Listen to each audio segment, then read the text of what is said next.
CM Chandrababu Naidu గారు MLA ఎమ్మెల్సీలతో భేటీ అయ్యారు. అయితే తన పని తాను సక్రమంగా చేయాలి అనేసి చెప్పారు. వ్యక్తిగతంగా ఎలాంటివి కాకుండా వృత్తిపరంగానే ప్రతిదీ తీసుకోవాలని అయితే చెప్పారు. అయితే పోలీసులను తమ పని తాము చేసుకునేలాగా వీళ్ళు ఉండాలి అనేసి అయితే చెప్పారు. సో ఈ పరిణామం ఎలా ఉండబోతుంది ఫ్యూచర్లో అనేది డిస్కస్ చేయడానికి నాతో పాటు senior journalist CS Rao sir here with us. So ఆయనతో మాట్లాడదాం. Hi sir. Hello sir. ఇప్పుడు చూస్తే రీసెంట్గా సీఎం చంద్రబాబు నాయుడు గారు ఎమ్మెల్సీలతో అలాగే ఎమ్మెల్యేలతో భేటీ అయ్యి వాళ్ళ పని వాళ్ళు చేయాలి, వ్యక్తిగత కక్షలతో ఏది చేయకూడదు అనేసి చెప్పారు. అలాగే పోలీసులను కూడా తమ పని తాను చేసుకొనివ్వాలి అని చెప్పారు. సో దీని పరిణామం ఎట్లా ఉండబోతుంది అంటారు? ఇప్పుడు గ్రౌండ్ లెవెల్లో దీని పరిణామం ఎలా ఉంటుంది అనేది మనం ఆల్రెడీ మదనపల్లి సంఘటనను తీసుకోవచ్చు. అక్కడ రాత్రి అక్కడ ఫైళ్ళు తగలబడిపోయాయి. గతంలో ఫైళ్ళు మాయమైపోయాయి. చంద్రబాబు నాయుడు ముఖ్యమంత్రిగా బాధ్యతలు స్వీకరించి 50 రోజులు సుమారుగా అవుతుంది. ఈ 50 రోజుల్లో కనుక తీసుకుంటే వైఎస్ఆర్ కాంగ్రెస్ పార్టీ అధికారంలో ఉంది అనే ఫీలింగు ఇప్పటికీ కూడా వైఎస్ఆర్ కాంగ్రెస్ పార్టీలో ఉంది. జగన్మోహన్ రెడ్డి ఇంకా ఆయన విపక్షంలో ఉన్నాము, ఎమ్మెల్యే మాత్రమే గెలిచాము, 11 మంది ఎమ్మెల్యేలు మాత్రమే వైసీపీకి ఉన్నారు అనేటువంటి సోయ ఆయనకి ఇంకా కలగట్లేదు. ఇంకా అధికారంలో ఉన్నట్టే అధికార దర్పం ఆయన ప్రదర్శిస్తూ కనిపిస్తున్నట్టు అనిపిస్తుంది. ఆయనతో పాటు వైఎస్ఆర్ కాంగ్రెస్ పార్టీకి సంబంధించినటువంటి ఓడిపోయినటువంటి ఎమ్మెల్యేలు కానీ లేదా లీడర్లు కానీ క్యాడర్ కానీ రాష్ట్ర వ్యాప్తంగా కూడా తెలుగుదేశం పార్టీ వాళ్ళ మీద అనేక సందర్భాల్లో అనేక సార్లు దాడులు చేశారు, మర్డర్లు కూడా చేశారు.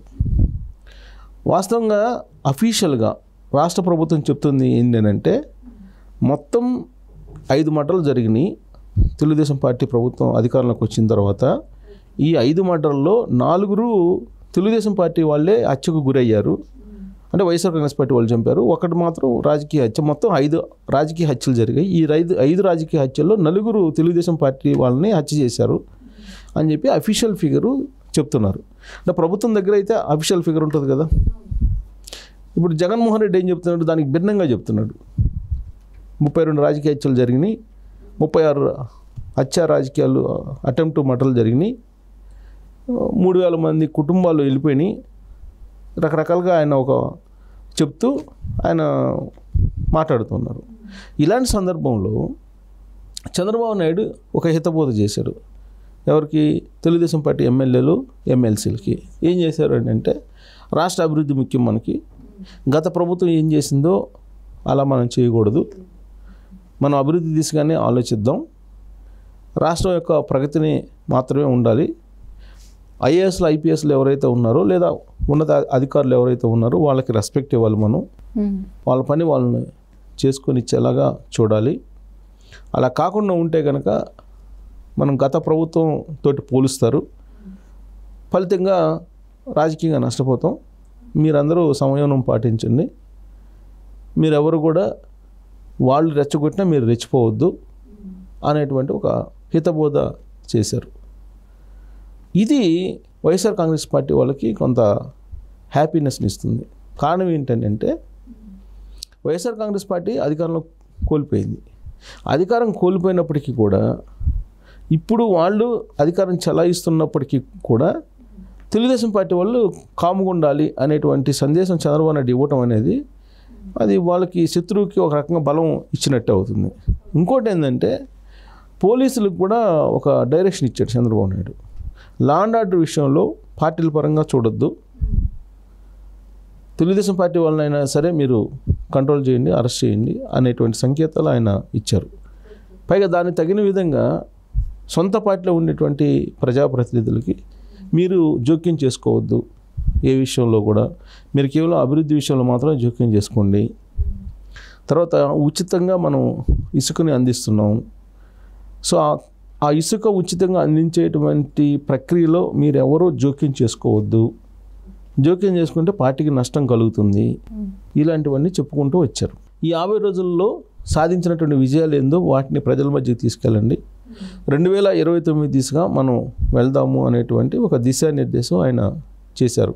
అసెంబ్లీ సమావేశాల ప్రారంభం సందర్భంగా ఆయన తర్వాత మీటింగ్ పెట్టుకొని అసెంబ్లీ ముగిసిన తర్వాత ఎమ్మెల్యేలు ఎమ్మెల్సీలు అందరితోటి అసలు ఫస్ట్నే మనం సామాజిక పెన్షన్లు ఇవ్వగలిగాం, వికలాంగుల పెన్షన్లు ఇవ్వగలిగాం, తర్వాత జీతాలను 1వ తారీఖు ఇవ్వగలిగాం అధికారులకి. ఇవన్నీ కూడా తెలియజేయండి. అలాగే ప్రతి నెల సామాజిక పెన్షన్లు ఇచ్చేటువంటి కార్యక్రమంలో ఎమ్మెల్సీలు, ఎమ్మెల్యేలు, మంత్రులు వీళ్ళందరూ కూడా పార్టిసిపేట్ చేసి దాన్ని ప్రతి నెల ఒక పండుగ వాతావరణంలాగా మీరు తీసుకెళ్ళండి. ప్రజలకు సేవకులుగా మాత్రమే మనం ఉండాలి. ప్రజలు పెత్తనం ఇచ్చారని చెప్పి ఎవరు భావించొద్దు. ఈ అధికారాన్ని ఉపయోగించుకొని మీరు వ్యక్తిగతమైనటువంటివి లబ్ధి చేకూరేలా ఏం చేసినా కానీ చర్యలు చాలా తీవ్రంగా ఉంటాయని చెప్పి చంద్రబాబు నాయుడు వాళ్ళకు ఒక దిశానిర్దేశం, ఒక సున్నితమైనటువంటి మందలింపు ఇవన్నీ కూడా ఇచ్చారు. ఓకే, ఇది ఒక రకంగా క్యాడర్లో, తెలుగుదేశం పార్టీ క్యాడర్లో కొంత నిర్వేదాన్ని కలిగించేలాగా కనిపిస్తుంది. కానీ ముఖ్యమంత్రి హోదాలో చంద్రబాబు ఉండేటువంటి వాళ్ళు కూడా రెచ్చిపోతే ఫలితంగా ఏమవుతుంది? రాష్ట్రంలో లా అండ్ ఆర్డర్ కంట్రోల్ తప్పేటువంటి అవకాశం ఉంది. అది జరగాలని విపక్షం కోరుకుంటుంది.